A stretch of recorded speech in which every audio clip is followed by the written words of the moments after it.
الرحمن الرحیم۔ السلام علیکم ورحمۃ اللہ وبرکاتہ۔ اقصی قیاسوں کیس نمبر 23۔ اسرائیل کا مطلب کیا؟ حامان یہودیوں کا مشہور تاریخ دان، فلسفی، ماہر مستقبلیات، اعلیٰ پائے کا منصوبہ ساز گزرا ہے۔ اس کا پورا نام الفریڈ تھائر حامان تھا۔ ان کا شمار یہودیت کے لیے فکری سطح پر کارہائے نمایاں انجام دینے والے ممتاز دانشوروں میں ہوتا ہے۔ یہودیت کے دنیا بھر میں بکھرے ہوئے افراد نے پچھلی 2 صدیوں میں ایک جسم کی طرح مل کر کام کیا،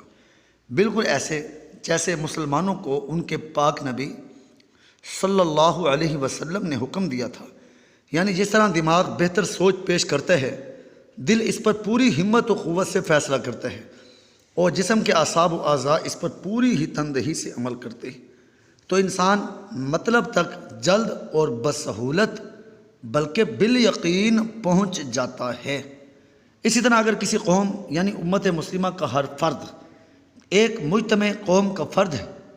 کہ کچھ صاحب تدبیر اور صاحب رائے لوگ اس کا دماغ بن جائیں اور اس کو خیر و شر سمجھاتے رہیں، مستقبل کے لیے بہترین منصوبہ بندی کر کے دیتے رہیں، کچھ لوگ اس کا دل بن جائیں اور ان کو درکار وسائل فراہم کرنے کے لیے پوری ہمت اور قوت کے ساتھ محنت کریں اور اس کی معاشی و عسکری استعداد کو مضبوط سے مضبوط بنائیں، اور کچھ لوگ اس کے جاندار اور طاقتور اعضاء بن کر ان وسائل کو طے شدہ مقاصد پر صرف کر کے بہترین نتائج حاصل کرنے کے لیے خود کو کھپا دیں، تو اس کائنات کو تکوینی قوانین کا پابند بنا کر پیدا کرنے والے خدا کا فیصلہ ہے کہ اس قوم کے دن پھر سکتے ہیں۔ لیکن افسوس کہ ہمارے ہاں منصوبہ بندی کا یہ عالم ہے کہ ہمارے اہل علم دنیا کی 3 اہم علمی اور عالمی زبانوں انگریزی، عربی اور معیاری اردو کی تعلیم کے لیے آج یعنی سن 2003 میں وہ نظام قائم نہیں کر پائے جو 1903 میں کر لینا چاہیے تھا، اور سب کچھ جانے دیجیے ہمارے بعض روشن خیال حضرات آج ان کاموں کی طرف توجہ فرما رہے ہیں جو انہیں 1857 کی جنگ آزادی کے بعد کر لینے چاہیے تھے، جبکہ مغرب جس کے دل و دماغ اور اعصاب و اعضاء یہودی ہیں 2000 عیسوی میں ان منصوبوں پر عمل کر رہا تھا جو اس نے 1901 عیسوی میں سوچے تھے، اور اپنی تجربہ گاہوں میں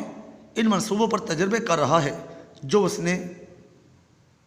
2100 عیسوی میں پورے کرنے، اور اس کے دماغ ان امور پر سوچ و بچار کر کے محتاط اندازے قائم کر رہے ہیں جو 2100 عیسوی کے بعد پیش آ سکتے ہیں۔ ہاں تو بات ہو رہی تھی کیپٹن الفریڈ تھائر کی، جو حامان کے نام سے گزشتہ سے پیوستہ صدی میں یہودیوں کے عالمی سطح پر سوچنے والے دماغ کی ایک اہم رگ تھا۔ اس نے یہودی ریاست کی تشکیل کے لیے یہودیوں کو روڈ میپ کا ابتدائی خاکہ بنا کر دیتے وقت کہا تھا، جس کی حکمرانی مشرقی یورپ پر ہو اس کی حکمرانی ہارٹ لینڈ پر ہوتی ہے، اور جس حکمرانی ہارٹ لینڈ پر ہو اس کی حکمرانی ورلڈ آئی لینڈ یعنی یوروشیا، یورپ و ایشیا اور افریقہ پر ہوتی ہے، اور جس کی حکمرانی ورلڈ آئی لینڈ پر ہو اس کی حکمرانی ساری دنیا پر ہوتی ہے۔ حامان کی بات کو اس ایک اور یہودی مفکر ولفرڈ میکنر نے آگے بڑھایا۔ اس کا زمانہ 1896 عیسوی سے 1947 تک ہے، یعنی اس کی موت کے اگلے سال اسرائیل کرۂ ارض پر ایک صہیونی ریاست کے طور پر وجود میں آ گیا تھا۔ اس نے کہا ہارٹ لینڈ کرۂ ارض وہ علاقہ ہے جو جغرافیائی اعتبار سے ساری دنیا پر حاوی، لہذا اسے سیاسی اعتبار سے بھی سب خطوں پر فوقیت حاصل ہے، اس لیے کہ عالمی سیاست آخر کار خشکی اور سمندر پر تسلط رکھنے والی قوموں کے درمیان عظیم کشمکش پر آ کر مرتکز ہو جائے گی، اور ہارٹ لینڈ اس دنیا کا وہ خطہ ہے جو بحری قوتوں سے محفوظ علاقہ ہے، کیونکہ یہ ایک طرف سے سلسلہ کوہ ہمالیہ، دوسری طرف دریائے واگا، تیسری طرف دریائے یانگ سی، اور چوتھی طرف سے بحر قطب شمالی سے گھرا ہوا ہے۔ بلفرڈ میکنڈر نے 25 جنوری 1904 عیسوی کو، جبکہ دنیا جنگ عظیم اول کی طرف بڑھ رہی تھی، اپنے یہ خیالات رائل جیوگرافک سوسائٹی لندن میں پڑھے جانے والے ایک مقالے میں پیش کیے، جس کا عنوان تھا the geographical point of history. یہ تھے تو مبہم، لیکن ان میں ہارٹ لینڈ پر بالادستی سے ساری دنیا کو تسخیر کر لینے کی قوت حاصل ہو جانے کا جو نظریہ تھا وہ اس کی اصل جان تھا۔ لہذا ایک اور یہودی دانشور نکولس اسپائک مین نے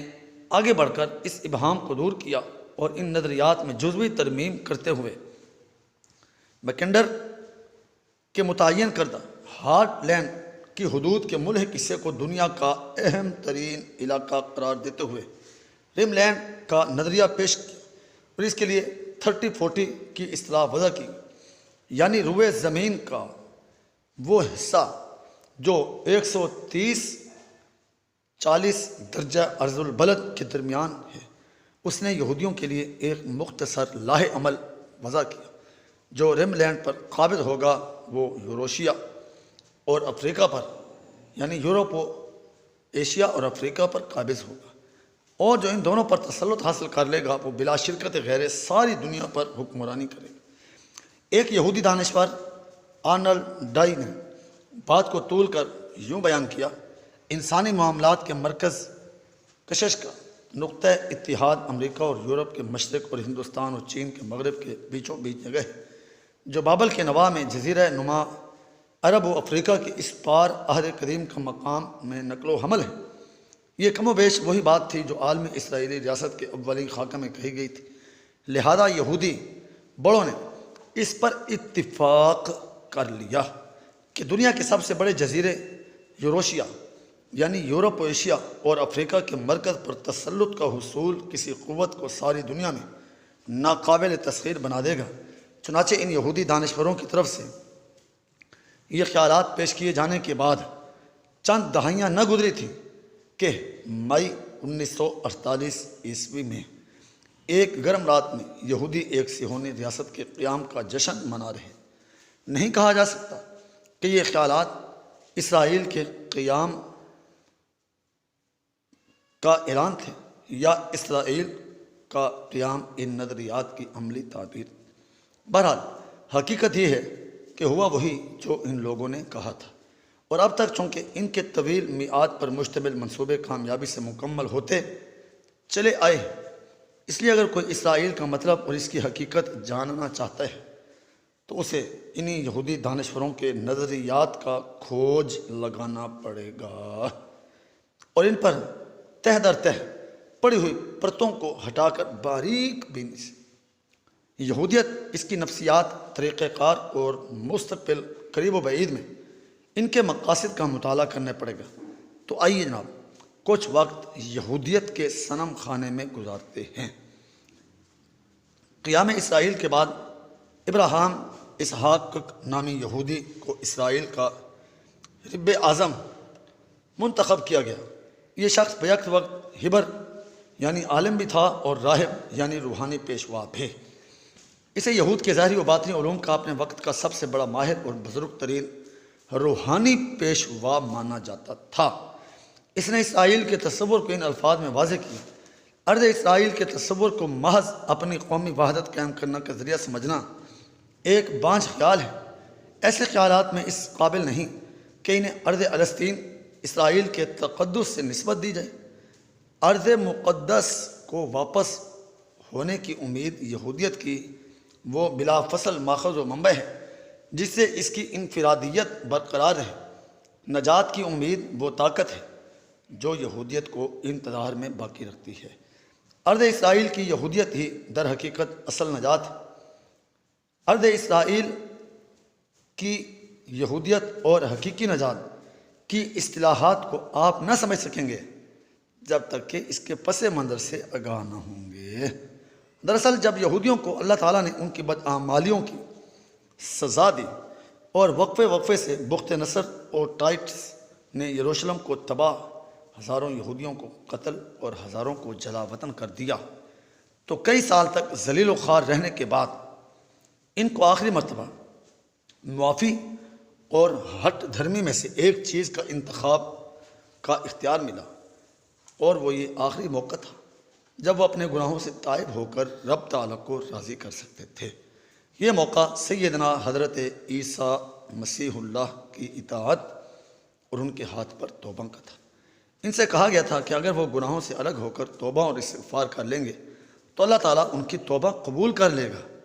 ان کے مصائب ختم کر دے گا اور ان کی بحالی کے لیے ایسا نبی بھیجے گا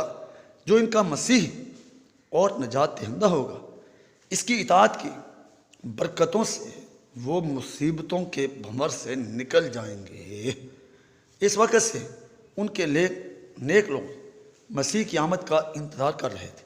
لیکن ان کی اکثریت کو گناہوں کی ایسی لت پڑ گئی تھی کہ ان سے صبر نہ ہوتا تھا۔ وہ لذت انگیز گناہ بھی نہ چھوڑنا چاہتے تھے اور ساتھ میں اس ذلت و خواری سے بھی جان چھڑانا چاہتے تھے جو ان پر مسلط تھی، اور جس کا خاتمہ سیون کے پہاڑ کے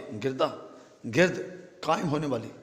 یروشلم کی سلطنت مل جانے سے ہو سکتا تھا۔ دوسرے لفظوں میں وہ جنت گم گشتہ کے طالب تھے، لیکن جہنمی حرکات کو چھوڑنے پر تیار نہ تھے۔ رفتہ رفتہ گناہوں سے شغف کے ساتھ مسیح کا انتظار اور کھوئی ہوئی بادشاہت کی واپسی کا سودا ان کے سر میں ایسا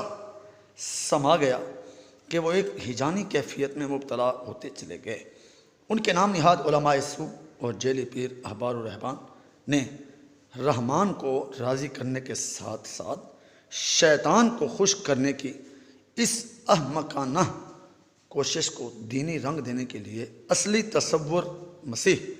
کو مسخ کر کے ایک چیلی اور من گھڑت تصور مسیح پیش کیا،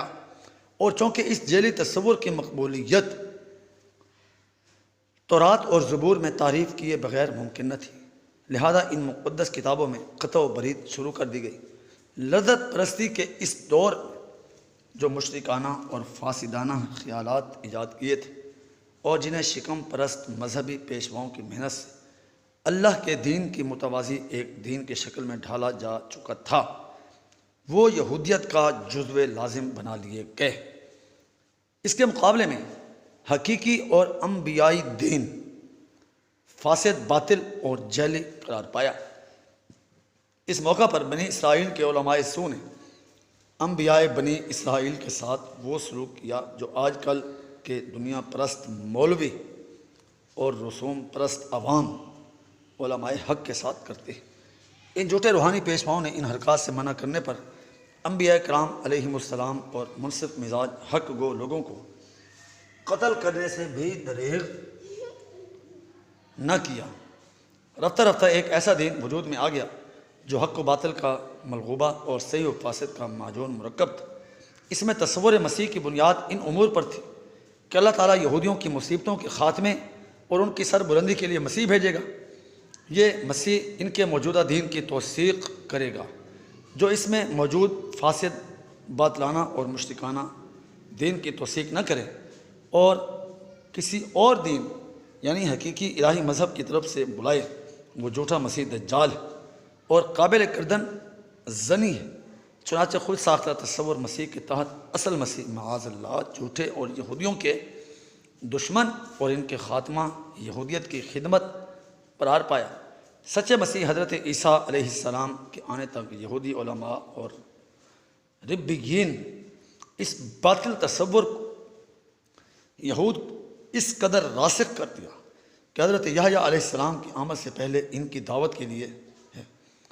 جس کی انتہا دجال اور حضرت مسیح اور حضرت مہدی علیہ السلام کے درمیان حق و باطل کے آخری مارکے اور فیصلہ کن مارکے پر ہوگی۔ اب اہل ایمان سوچ لیں کہ وہ کس گروہ میں اپنا نام لکھوانا چاہتے ہیں۔ جاری ہے۔